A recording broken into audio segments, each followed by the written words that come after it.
Hello दोस्तों, मित्रों, भाइयों बहनों, मैं बाबा साहब अम्बेडकर की मूर्ति के सामने खड़ा हूँ। मैं उनको नमन करता हूँ दिल से। ये संविधान की कॉपी उनके हाथ में रखी हुई है। भारत के संविधान के निर्माता के रूप में उन्हें जाना जाता है। बहुत ही स्कॉलर आदमी थे, ये डॉक्टरेट किए हुए थे और इनको विश्व के सारे संविधान का ज्ञान था।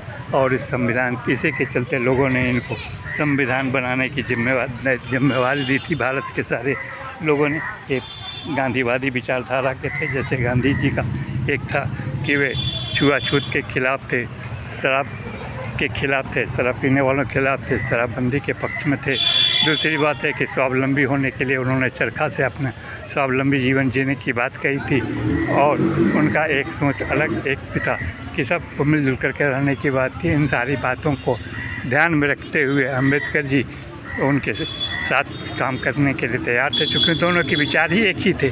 दोनों गरीब गुरबों के लिए, समाज के नीचे तबके के लोगों के लिए, जो पिछड़े हुए थे, उनकी भलाई की बात सोचते थे। लेकिन इसका मतलब ये नहीं था कि अमीरों के बारे में नहीं सोचते।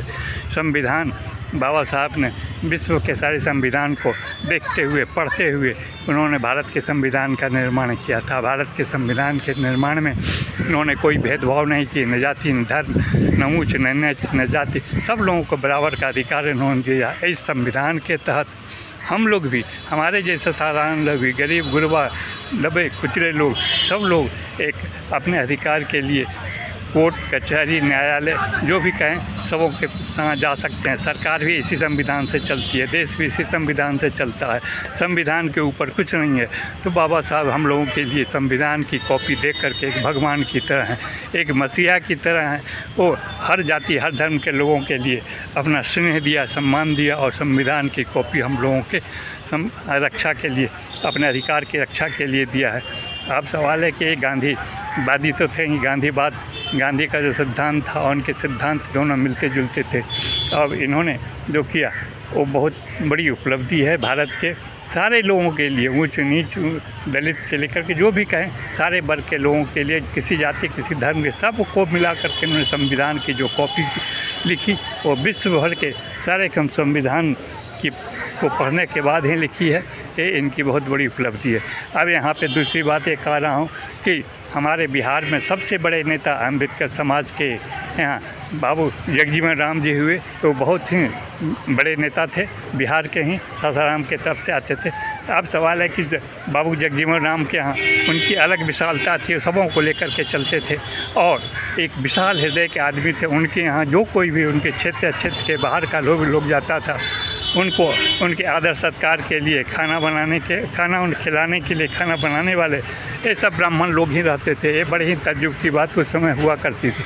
लेकिन बाबू जगजीवन राम कोई भेदभाव नहीं करते थे, सबों को एक साथ लेके चलने वाले विचार थे उनके। समावेशी विचार, अम्बेडकर साहब के समावेशी विचार, महात्मा गांधी के समावेशी विचार, पंडित नेहरू के समावेशी विचार, ये सारे विचार, और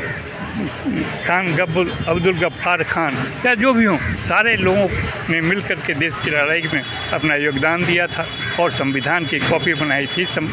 इस संविधान की कॉपी बनाने के बाद ही भारत में एक चुनाव हुआ था 1951 के बाद, और बिहार में जो चुनाव हुआ उस चुनाव के दरमियान आगे पीछे 1989 तक की जो स्थिति थी उस तक में करीब 35 साल कांग्रेस की सरकार थी, 3-4 साल मिली जुली सरकार थी।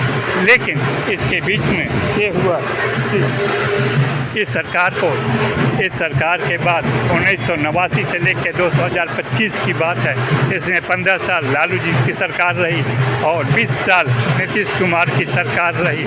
मतलब कि एंटी कांग्रेस सरकार रही, कांग्रेस के बाहर के लोग देश को, समाज को चलाए। तो 35 साल कांग्रेस की और 35 साल इन लोगों की सरकार रही, नीतीश और लालू जी की सरकार बिहार में रही। लेकिन अब समय की मांग है कि अम्बेडकर समाज के लोगों को आगे बढ़ाना चाहिए, अम्बेडकर समाज के लोग आगे बढ़ें और बिहार की गद्दी को संभालें। ये मेरी आप लोगों से निवेदन है।